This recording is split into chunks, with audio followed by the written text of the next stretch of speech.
అందుకే చెప్పారు పరిపూర్ణ బోధబడచిన గురుపుత్రుడు జగతిలోన కడు శాంతుండై త్వరపడక నిందాచితులకు మరణించిన వాని వలనే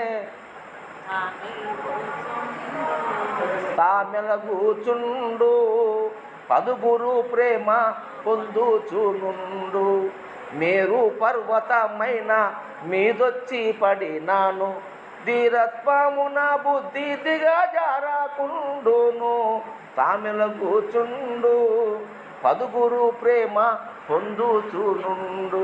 అటువంటి స్వరూపంగా ఉండాలి మనమంతా కూడా. అది నిజ స్వరూపము, నిదర్శనము. అంటే వాళ్ళు గురుదేవ మా జన్మ ధన్యమైపోయింది తండ్రి. ఈరోజు మా సంశయాలన్నీ మొత్తం తీరిపోయినాయి. ఇక సంశయం లేదు, నీ బతుకు మీద సంశయం లేదు. నీ